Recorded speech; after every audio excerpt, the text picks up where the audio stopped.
Andromeda Galaxy, जो कि हमारी पड़ोसी गैलेक्सी है, उसकी जब खोज हुई थी तब हमने असली ब्रह्मांड को जाना था। गैस, धूल के बादल, तारे और अरबों प्लैनेट ग्रेविटेशनल फोर्स की वजह से एक जगह मिलकर गैलेक्सी की रचना करते हैं, जैसा कि हमारी गैलेक्सी मंदाकिनी। इस तरह के खरबों गैलेक्सी इस ब्रह्मांड में है और उनमें से एक गैलेक्सी है एंड्रोमेडा गैलेक्सी। एंड्रोमेडा का हिंदी में अर्थ होता है देवयानी। एंड्रोमेडा ये शब्द ग्रीक संस्कृति से लिया गया है, जो एक ग्रीक राजकुमारी का नाम था। एंड्रोमेडा गैलेक्सी हमारी पृथ्वी से लगभग 25 लाख लाइट ईयर दूर है। ये गैलेक्सी एंड्रोमेडा नाम के एक तारामंडल यानी कि नक्षत्र में स्थित है। हमारी गैलेक्सी की तरह एंड्रोमेडा गैलेक्सी का भी आकार स्पाइरल है, लेकिन ये हमारी गैलेक्सी से लगभग दोगुनी बड़ी है। एंड्रोमेडा गैलेक्सी की लंबाई 2,20,000 लाइट ईयर जितनी है, जबकि हमारी मिल्की वे गैलेक्सी की लंबाई सिर्फ 1,20,000 लाइट ईयर के आसपास ही है।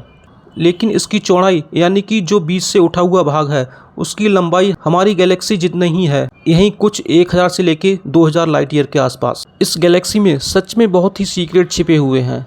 इसके अंदर 1 खरब जितने तारों को खोजा गया है, लेकिन अंदाज़ा लगाया जा रहा है कि इसमें 2 खरब जितने तारे हो सकते हैं।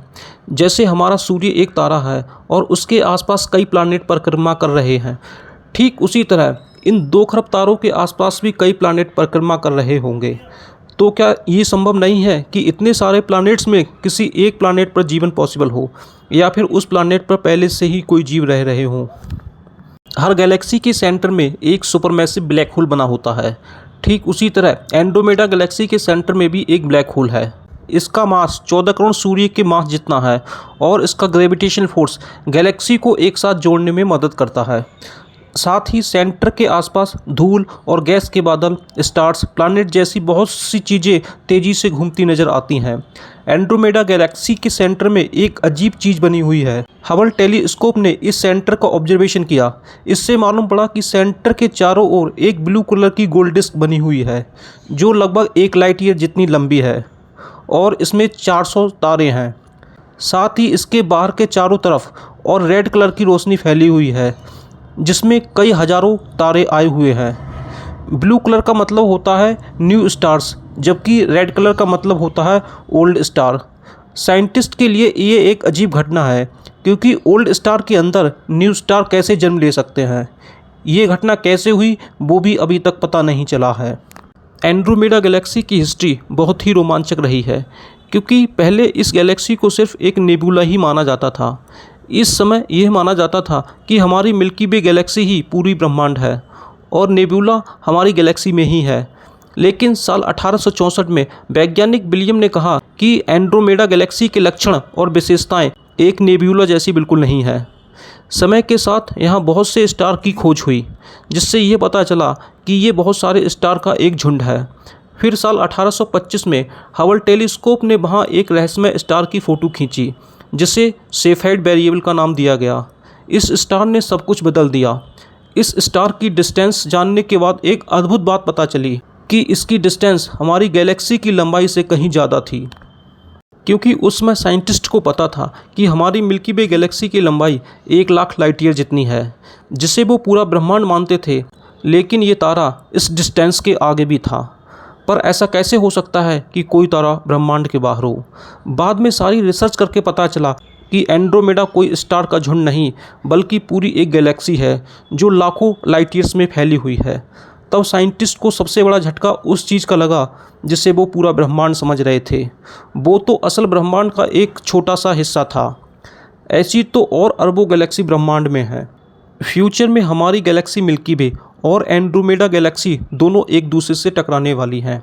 एंड्रोमेडा गैलेक्सी 114 किलोमीटर प्रति सेकंड की स्पीड से हमारी गैलेक्सी की तरफ बढ़ रही है। साथ ही हमारी गैलेक्सी भी एंड्रोमेडा गैलेक्सी की तरफ बढ़ रही है। इन दोनों गैलेक्सी को एक दूसरे की तरफ बढ़ने के कारण ग्रेविटेशनल फोर्स है। उसकी वजह से दोनों गैलेक्सियाँ एक दूसरे के नज़दीक आ रही हैं। लेकिन साइंटिस्ट के मुताबिक ये टकराव आज से लगभग 4.5 अरब साल बाद होगा। चौंकाने वाली बात यह है कि ये टकराव भी 2 अरब साल तक चलेगा। इन दोनों गैलेक्सी के टकराव से एक नई गैलेक्सी का जन्म होगा।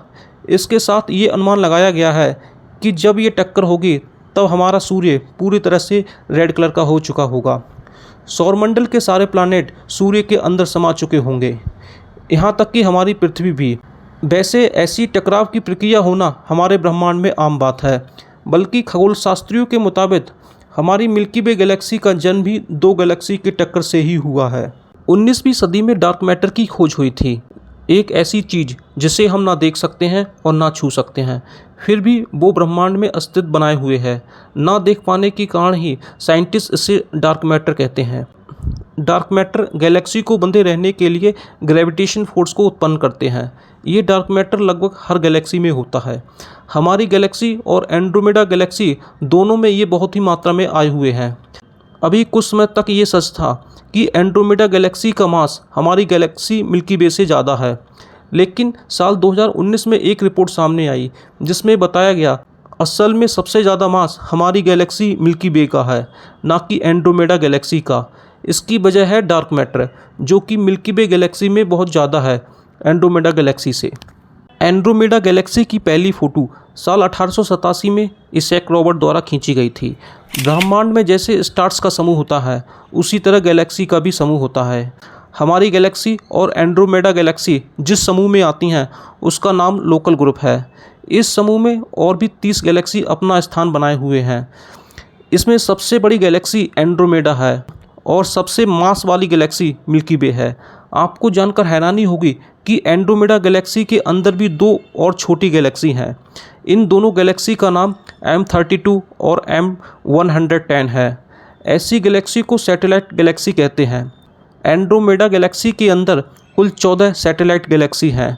एंड्रोमेडा गैलेक्सी को हम अपनी नंगी आंखों से देख सकते हैं, बस शर्त इतनी है कि साफ़ हवा और कम चमकीली जगह होनी चाहिए। एंड्रोमेडा गैलेक्सी को M31 या फिर मेसियर 31 के नाम से जाना जाता है। ये उन गैलेक्सी में से एक है जिसका अपना खुद का एक नाम हो। यहाँ पर खुद का नाम का मतलब है कोई खास या फिर विशिष्ट नाम। हमारे ब्रह्मांड में अरबों गैलेक्सी हैं, इसलिए साइंटिस्ट और जियोलॉजिस्ट नाम रखने के लिए एक कैटलॉग मेथड का यूज करते हैं, जिससे गैलेक्सी के नाम को आसानी से पहचाना जा सके।